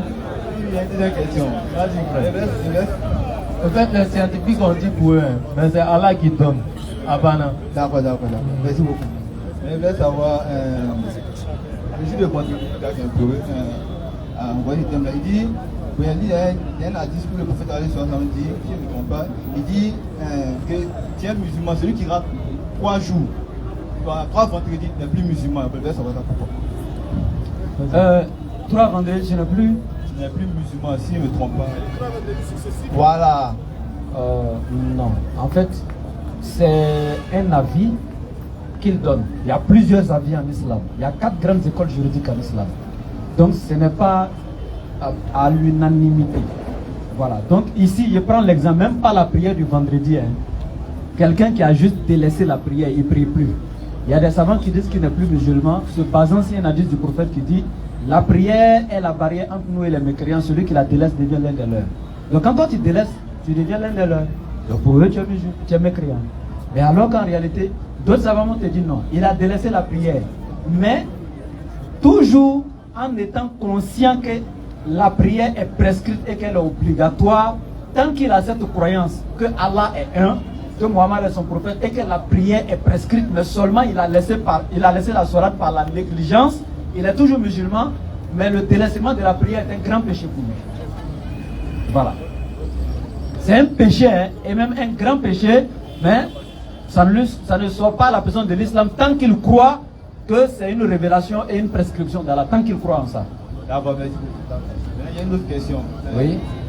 Dans le développement de l'être humain, dans le monde de sa mère, voilà, c'est lui qui a créé, c'est lui qui vous crée dans le monde de vos mères, dans 3 ténèbres. Vous voulez savoir ces 3 ténèbres-là, je voulais savoir ma question. Ok.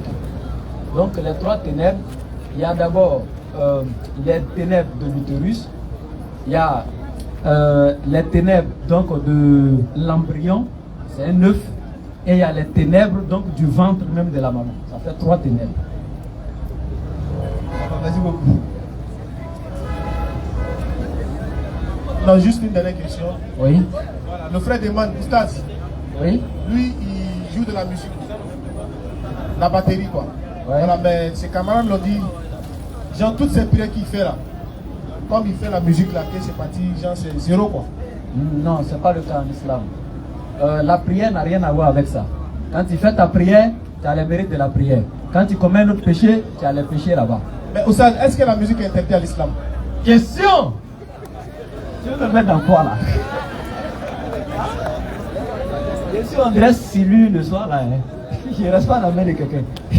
Ouais, la musique. Ok.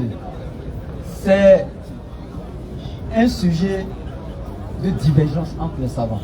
Et tout ce qui est sujet de divergence, je ne me prononce pas trop dessus. Ceux qui disent que c'est interdit, ils ont les preuves palpables. Ceux qui disent que c'est pas interdit, ils ont les preuves. C'est que si Yoro voilà, ça c'est haram. Ça c'est clair. Maintenant, je reviens. Non, je n'ai pas encore fini. Je reviens. Ok. Et donc, moi je suis du côté de ceux qui disent que c'est interdit. Oui. Attends, tu aimes écouter musique? Ah, ok. Bien. Parce qu'il y a plusieurs hadiths du prophète, dans Bukhari et Muslim, qui nous disent que la musique est un instrument du diable. Et effectivement, si on dit tout il y a chaud là-bas, là, et puis on met des sons de Yoruba, le monde qui sera là-bas ne sera pas affilié ici pour écouter la parole d'Allah. Chaque jour, le muezzin appelle la salat. Eux sont ceux qui vont à la mosquée. Mais il faut mettre de la musique ici. Serge Beno, c'est rempli. Oui. Voilà, pour terminer, comme il y a une musique, on dit Ya Rasoul, Salam Alayka. Est-ce que ça, comme tu dis, c'est bien? Donc, voilà, c'est là qu'il y a sujet de divergence. Sinon, les musiques, comme les Yoruba et tous les savants sont unanimes que c'est haram. Maintenant, les musiques où on parle du nom d'Allah, mais seulement qu'il y a des instruments de musique en bas, comme le piano et autres, il y a des savants qui disent que ça peut aller, c'est bon. Et il y en a qui disent non. Du moment où il y a déjà des instruments, comme le piano, les batteries déjà en bas, c'est haram. Donc la seule chanson pour eux qui est permise en islam, c'est celle qui a été faite naturellement avec la voix naturelle sans qu'il y ait d'instruments de musique en bas. Par exemple, Qassida de Mohammed, où il a dit Man li biradi jimahin min rawayatiha kama yuradi jimahul ghayli bil lujumi. أيحسب الصب أن الحب منكتم ما بين منسجم منه ومضطرم. Takbir. Voilà. Ça c'est Qassida, ça n'a rien à voir avec. Il y a une dernière question. Il y a un frère qui demande rapidement la différence entre un musulman et puis un croyant.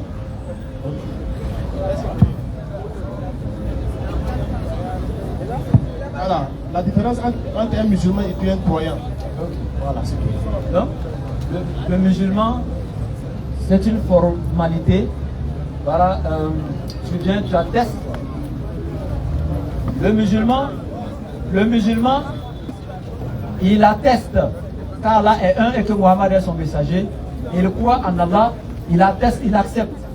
Mais il peut y avoir des doutes sur certaines choses, mais au moins, Allah, il n'y a pas aucun doute. Quand tu atteins le niveau des mu'min, c'est quelqu'un qui est ferme dans sa foi. Il est à un niveau où il n'y a même pas de doute dans tout ce qui concerne la religion. Dans tout ce qui concerne l'invisible, comme l'atome, les anges, l'au-delà, l'enfer, il croit en tout, il n'y a plus de doute dans sa foi. Là, tu rentres dans le niveau donc du croyant, donc de mu'min. Donc, je dis rapidement quelque chose. Tout ce que nous venons de détailler pour terminer, il est l'heure, tout ce que nous venons de donner pour détailler, le seul véritable Dieu que vous devez adorer, c'est Allah. Hein. Les dieux qui empruntent taxi là n'allaient pas là-bas. On dit Dieu a emprunté quoi de quelqu'un pour venir sur la terre. Et puis après, il est reparti. Donc c'est un Dieu taximan. N'adorez pas ces dieux-là. Adorez le véritable, le créateur des taxis. Merci. Rapidement, pour dire demain, Inch'Allah, demain nous serons à Zopé. À Zopé, 16h, 18h, à la Sienne Gare. Hein? Et puis samedi, à Yakassé à Degrou, devant la petite mosquée, Inch'Allah. Ça c'est demain et samedi. Dimanche également, on fait la photo à Zopé et puis on revient ici. On se retrouve ici jeudi prochain par la grâce d'Allah. On va le ça. Ashhadu an la ilaha illallah wa ashhadu anna Muhammadan Rasulullah.